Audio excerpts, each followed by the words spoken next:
Okay, next we are going to go over the PalmPortions, how that works, and cover a few categories of food that are a little different. So when we talk about the PalmPortions, we're talking about protein, veggies, carbs, and fat kind of measured out using your hand as a guide.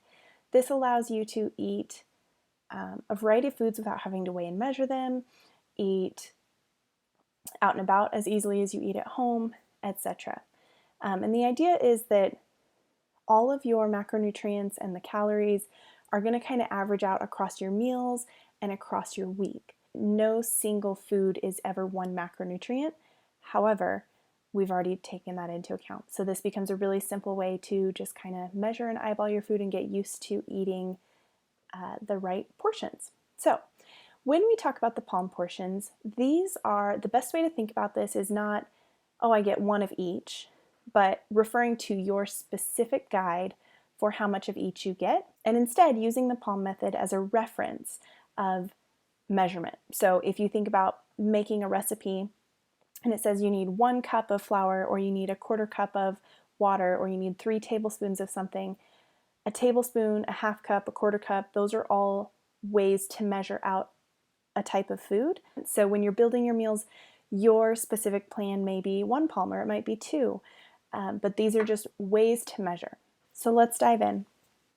Looking over here at the Palm Portion Guide, the first one that we're going to talk about is your palm determines your protein serving. So if we look at our palm and we cut off our fingers and we cut off our thumb, this diameter and thickness is your protein serving.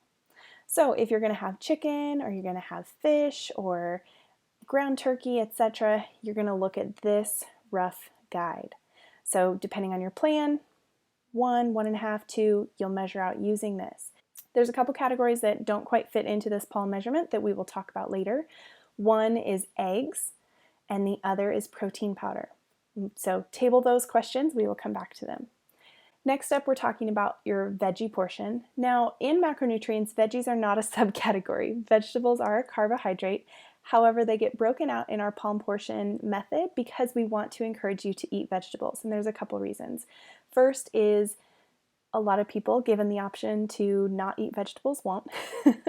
So I'm going to encourage you to eat your vegetables because you're going to get a really good array of micronutrients, phytonutrients, all those vitamins and minerals and other things that are going to help with supporting your body and health and your metabolism and all of that.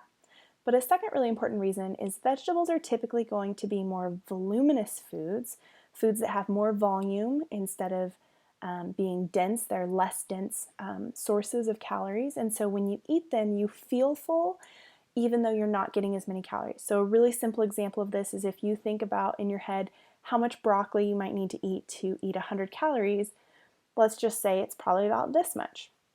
And then how much oil, if you think about olive oil, do you need to eat in order to eat the same 100 calories? And it's probably like this. So if we have this much over here and this much over here, which one, like they both have 100 calories, so you're eating the same amount of energy, but which one makes you feel like you're fuller? And that's the broccoli. So when most people are trying to lose weight, eating extra veggies can help because it's going to make you feel fuller and help you not feel as hungry. So with that, this is your minimum. Anytime you're eating vegetables, I like to tell my clients green veggies are unlimited. So lettuce, spinach, kale, cucumbers, green bell peppers, broccoli, unlimited. Whatever your plan suggests, eat a minimum of that. So when it says like 1 fist for your breakfast, eat a minimum of 1 fist of veggies. However, let's say you're going to have like a salad for lunch and it says 1 serving of vegetables and you're like, 1 fist of veggies for my whole salad? That's not very much. So this is where I would encourage you to fill that bowl up with all the green stuff, and then any colored veggies, red bell pepper, mushrooms, etc., carrots, make sure it's a maximum, that it doesn't go over this fist. So green veggies are typically higher in fiber, so the net carbs that you're consuming are lower. In really simple terms, less calories in green veggies compared to colored ones. Moving on, our next measurement is your cupped hand for your carbs. Now, when you think about this, I want you to think about using your hand like a scoop and scooping up carbs. Carbs include fruit, grains like rice, corn, oats, sweet potatoes, white potatoes, all of that. If you choose to have a more processed version of carb, whether that's like a piece of toast or chips or something like that, this serving still counts. But when you're thinking about measuring this out, I want you to think about being able to place that food in your cupped hand. So if we're scooping out some rice, rice is sticky, right? So you could have your carbs to here, or you could mound your carbs to here. This is where I want to tell you, for most of your carbs, it's like a rough curved right here. For most people, it's about a half a cup. Now, the exception to the rule for cupped hand is anytime you're having fresh fruit, you get to double your serving. So when you think about a handful of berries and your plan says for lunch, you get 1 cupped hand of carbs, you actually get to do 2 cupped hands. And I don't mean 2 like this and then rounded, I mean 2 hands like this. So 2 separate hands, okay? Or roughly about 1 cup, or if it's like an apple or a banana, a peach, it's usually roughly about 1 piece of fruit. Finally, the last category is fat. So fat, remember the thumb you cut off earlier from your hand, this is your fat portion. So I know that doesn't look like a lot. Most people tend to overeat fat, and fat is where most people get in trouble as well, because unlike protein and carbs that have 4 calories per gram, fat has over double. It has 9 calories per gram. So it's really, really dense and easy to overeat. So your thumb is your serving.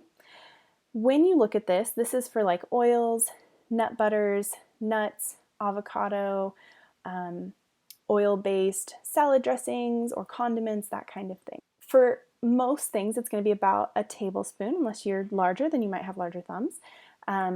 Roughly a tablespoon. Nuts, this makes it a little hard because if you look at that and you're like, okay, well that's like 4 almonds. You have to remember that you're taking out the air around those individual almonds, but it's not, most people tend to be like, oh, I'll have a handful of almonds, and that's usually like 2 or 3 servings of nuts. So keep that in mind that it's a thumb. Avocado is an exception to the rule. Avocado is technically a fruit, but it's also a fat. So here we're going to count it as a fat. So instead of looking at your little thumb and being like, oh, that's 1 slice of avocado. Again, avocado is very high in water, similar to fruit. So you can have 1/3 of an avocado or a half a cup of avocado per serving of fat. Okay, so that's what we're going to cover for palms. And then we have one more category down here, other foods. Now these other foods are foods that you don't need to worry about measuring. If you have questions on the PALM method, please let me know, but hopefully this has given you a good start, and go try it out.